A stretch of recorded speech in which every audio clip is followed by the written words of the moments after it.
All right, hey, real fast. I'm back from the dead. I had the flu, and then I immediately got the norovirus, and I was off the bike for over 2 weeks. This is my first ride back in over 2 weeks. I'm stoked. But I lost about 14 pounds and all of my fitness over those last 2 weeks, which is kind of a shame because I've committed myself to the Zwift Games, big Zwift series next month. I'm not going to be my best, but I'm not going to be my worst either. So if you want to learn about some of the key workouts that I do to get back into shape, and if you want to watch me get crushed in some Zwift races, be sure to get subscribed. And now back to the video. Welcome back. With me is Maddie, and we're talking about U23 Nats. Welcome to the channel, buddy. Thank you very much. Nice to be here after being on team with you for a year. It took us to not be teammates in order to finally make a video together, but it's a special one. Like I said, Nationals, U23, these kids are fast. Yes, some of them very fast, some like myself, we're getting there. Not there yet. Let's dive into some race footage. Off we go, Maddie. So, how many people lined up for this race, first of all? If I had to guess, I would say probably 80 to 100. A lot of people. We didn't get the best start, me and my teammate Nick, who's right there. This is because Nick landed about an hour before the start, so we were kind of rushing around trying to get his bike built, trying to get him to the start. So we didn't get the best start position, and that certainly sucked. Yeah, not ideal. At this level of racing, it's really important to get a good lineup because it's not like local racing, right? No. You can't just move around where you want. You can't just pretty much assert yourself on a wheel. People are fast, they're moving, everyone wants to be where you are and in front of you and even farther in front of that. And they're willing to take higher risks, which is going to be a theme here later on in this race. Even though it's like still a big field, 80 to 100 riders, but it is the nation's best 80 to 100 riders. And this is everyone's A priority race. It's nationals. Blake, I don't want to throw my teammate under the bus. Blake is wearing collegiate national championship stripes years later. It's important for people. It's respected. And once you win it, you have the stripes on your jersey. Yeah. This is important for a lot of people. This is it's U23, so some of us don't have our brains as developed yet, and so we're extra aggressive going through some of these corners, and some of these corners are extra aggressive towards us, which is just how they are. So walk us through this course then. We are coming into the second to last corner. Let's just do a whole lap. All right, this is 1, 2, 3, 4, corner number 6. Yes, and this one is the sketchiest one on the course. That curb right there is terrifying. It's going to claim some lives a little later. It's painted orange so you can see your maker, and then you know what's going to hit you. I love when they do that. There's a lot of things. We'll point them out on this course as we go through where they just like paint orange around a pothole. Here's another one, nice pothole right there. Painted orange. Painted orange. I believe in the pro race, that's what took out the Project Echelon train. But as you can see, one lap in, it's about 600 watts, probably averaged 450 for that whole lap. And it's single file, strung out, going into corner 1.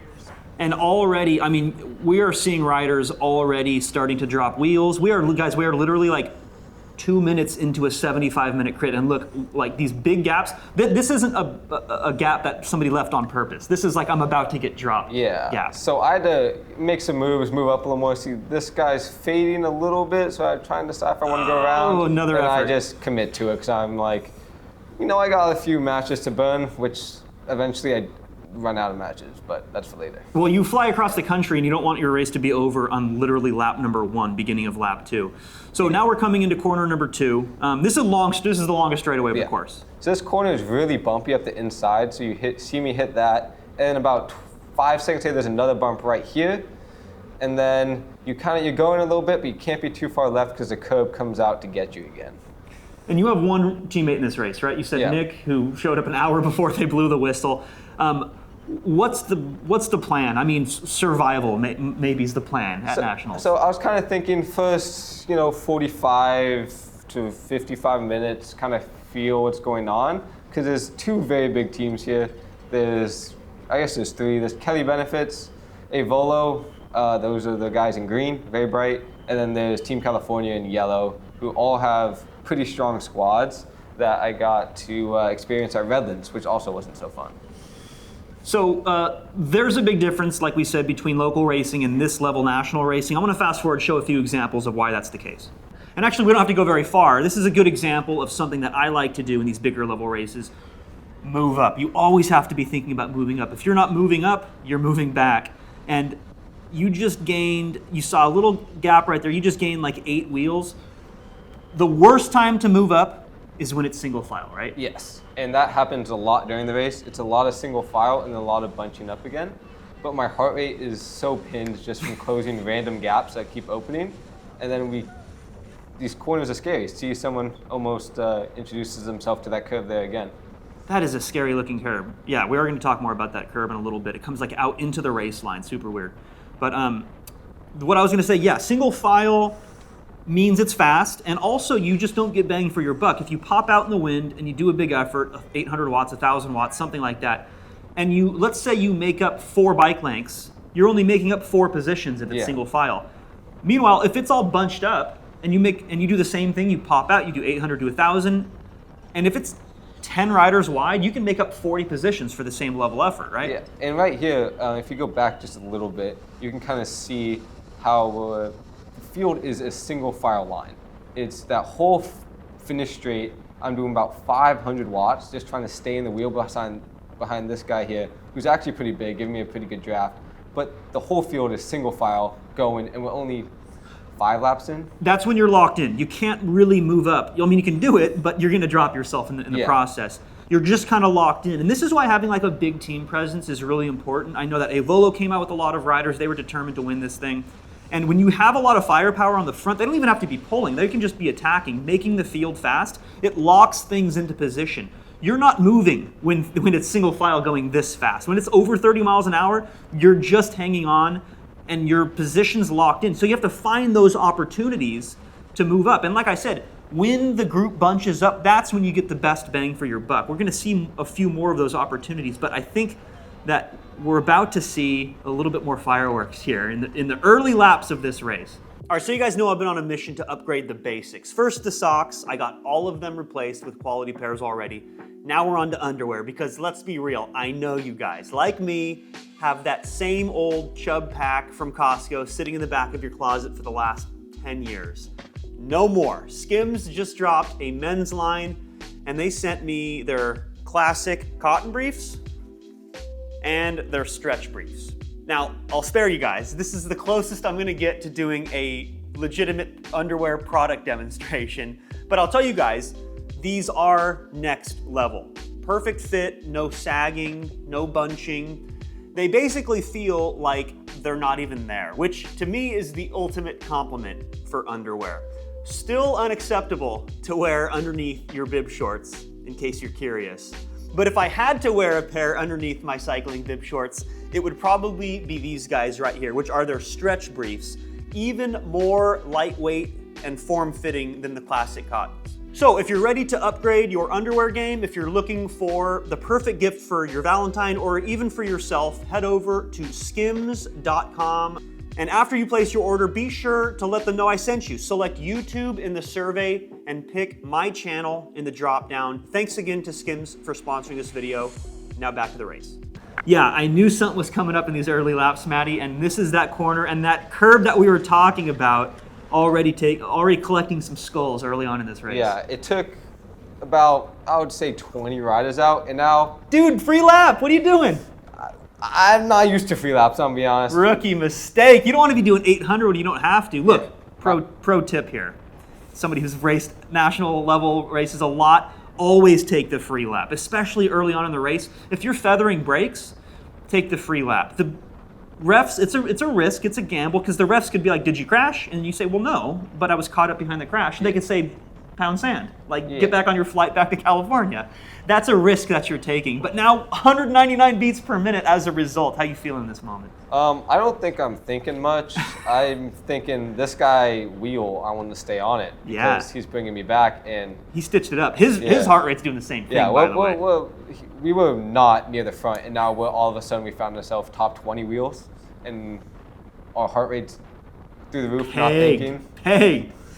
Okay, so we're a lap later, and now they're letting all of those guys who took a free lap from that crash back into the race. First of all, a terrifying moment, right? Like, these are when crashes can happen, which is a little bit ironic because the crash happens right after they're letting riders back in from a crash. But you'll notice that the field is finally bunched up. There's like a moment of reprieve, but because you are in that scrum of the crash and you were having to close gaps down, you didn't find the energy to move up because that was the key moment. Did you guys notice when it was bunched up? That's when you pop out, you make the effort, you get to the front. Instead, you're kind of fighting some more at over 180 beats per minute.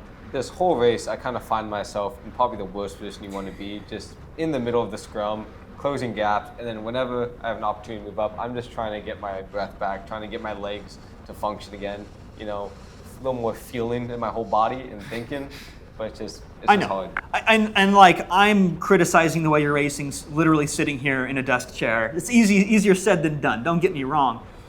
But in those moments, if you can find the energy just to do a few pedal strokes to move up, then you can find yourself in one of two ideal positions in a race like this. These national level races usually play out in a similar way, which is the good place to be, like you said, like you were alluding to a minute ago, is right near the front or right near the back. Because if you're right near the front, you are up there, you're consequential, you're maybe joining moves, you're taking choice lines through the corners, and then right near the back, it's kind of the same vibe. It's like you're not fighting to try to get to the front. It's called tail gunning. You are taking these choice lines through corners and you're being much more efficient. Of course, the risk is you could get popped off the back if you're close to the back. So don't be at the back, be close to the back. At this race, there was a lot of just random gaps opening, and there's 2 to 3 corners on the race where you're doing full sprints out of, just because of how the corners are and how they're either rough or just super sharp. And I don't trust everyone in this field. I don't trust them to actually be able to close that gap again after each corner. So I kept finding myself trying to go forward and then getting pushed back because I'm overextending, and then an attack goes, and then I get pushed in. On the left right there, I'm dropping an arrow on that guy. If you could have followed, he must be doing 1,200 watts, but if you could have followed that guy, first of all, I think he went off the front, but you see how the group was bunched up? Like, that's the key moment. But you're 185 beats per minute. It's like you're just caught in this, the worst possible position is what you said, right? It's really tough. And you know what? One thing I have found, if I can dig up this footage, I'll overlay it right now. I remember there was a stage at Intelligentsia where I was doing the same thing. Like, this looks very familiar to me because I fall into this trap all the time. I remember seeing, it was like 3 Legion guys in this race, including Corey Williams, who flew past me on the start-finish straightaway at a stage Intelligentsia, and they went from the good position at the back to the good position at the front in like 2 segments of this course. They made that happen. So they skipped all of this scrum. And I was like, oh, that looked like a good idea. But I also didn't follow it. It's hard, it's hard in the moment for sure. My heart rate has been about at threshold or above threshold for pretty much most of this race so far. Yeah, what is threshold heart rate for you? Just so we put these numbers in. 186-ish to 184, 186 around there. I can max out around 204 if it's like big end of a race. But 180 to 186 is threshold. Not comfortable, but something I can do for the whole race. But it just will, my decision making is not as good, not thinking as clearly, more just trying to survive and get my heart rate to be more comfortable in the 170s area. Fair. Let's see if we can make that happen. And again, just to drive the point home, this is the pattern you're looking for. This is like 10 riders wide. Of course, you don't always have the opportunity to capitalize on it. Case in point, Maddie here, as a prisoner, boxed in the field. Even though I'm sitting here telling you, get out, pop out to the side and move up. This is when it makes the most sense. Everyone's doing 0 watts, but sometimes you just can't, right? Yeah, if I had a little foresight, I could see in the future, I would have picked either the left side or the right side preferably, and then I could have moved up a little easier. But I kind of just followed the wheel in front of me right into the middle of the pack. Yeah. And you look right, you look left, there's dudes all around you, there's nowhere to go. Classic boxed in scenario, but though that's the pattern you're looking for. Whether or not you can capitalize on it's a different story. Okay, so another opportunity is going to present itself. Focus on these 2 riders on the left who are attacking on the left side of the group. The slowing, widening group, this is where you can really get good bang for your buck. But the problem is, there was a corner in like 50 meters. I'm wondering if they made it or if they just turned into dive bombers. It looks like they got there. It was close, most likely, but probably didn't end up in the best place. But if they didn't make it there, it could be a whole lot worse. Yeah, we should talk for a moment. I just realized people may not know what dive bombing means. Dive bombing is when you assert yourself on the inside of a corner into a position which really doesn't exist, into a space that doesn't exist. It's kind of, you're putting yourself in someone else's space, in the corner, in the apex. You are asserting, without their consent, you're there. You are moving. I am going here. Yes, and it could end up making the field, actually, this happened a few laps before this, it ends up looking like this when it goes wrong, because this is what happens when dive bombers enter a corner and it's just too many riders into a corner and there's not enough space. So you end up getting, in this case, a near crash. And now this generally works in local races. Like if you assert your position and you come up the inside, people relinquish the wheel. But high stakes national level racing like this, as somebody who's new to it, what do you think? Basically this is my first year as a Cat 1, and this is probably my second biggest crit I've ever done, my second crit that's this big. And in local races, I can pretty much move around as I want. I can just go inside, outside of people, and they seem to just give me space. Here, they will lock you down, put you in the seatbelt, and not let you go anywhere. Yeah, it's twofold, right? Like, all these guys are as strong or stronger than you. Sorry to break that to you. It's okay, I know. And then the second thing is it's not just about strength, it's about position, right? I talk about this all the time on the channel. Crit racing especially is so much more about your cornering, your pack dynamics, and your ability to not allow people to dive bomb you and enter your space and to defend that position. So everyone here is not going to allow that. And anyway, that's just a quick aside about dive bombing. Yeah. All right, Maddie, tell us what happens here. Give us a play-by-play. So here, I'm a little farther back, and then I try to come through, and everyone comes at me. How do you not go down right there? But dude, free lap. What are you doing? You're driving me crazy, Maddie. I'm just, I like racing my bike, and you're getting your money's worth. You flew all the way out to Virginia. You're getting your money's worth. I'm out there. I don't want to I'll put the hard work on myself. Got to get that heart rate back up to 190. Just to feel alive again. You dipped down to the 180s for a second. You gotta boost those numbers, buddy. But holy smokes, the amount of unnecessary work you did in this race. I'm surprised. Well, we're not going to spoil it. Let's see how the finish plays out. Maddie, 4 laps to go. We're getting close to the end here. You're in decent position, honestly. It's pretty wide right now, but you're probably top 20. Coming into corner 1, we're 70 minutes into this race, and then they stuff it into this corner. Dude, I'm just giving you shit. No, there's no more free laps, unfortunately, so this effort is actually justified. Yep, so this is my third and final bridging close attempt, and this is the only one that I have to do. And in fairness, you did a lot more bridging that we didn't show on camera too. I was, gluing everything back together, just keeping everything together, for the kids at home. Doing the Lord's work, yeah. I'm sure the people behind you were real happy, and you can tell how fast it is when riders like this Kelly Benefits guy on the left is kind of looking back for help. Did you see him? He was like, please. There was a few dudes who I had added to my train of fellas I was bringing back, but.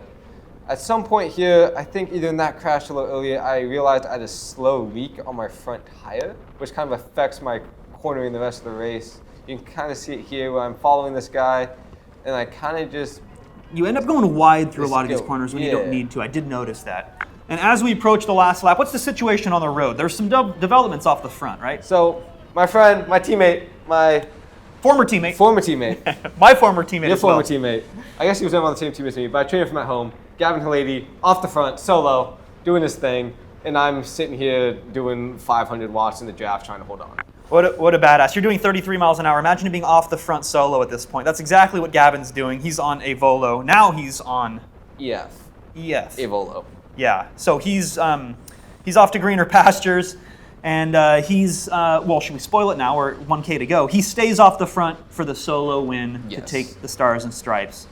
What a badass. And you're back here in the scrum fighting with like 20 PSI in your front tire, going wide. Almost sketchy. Almost hit the barriers there, but we all right.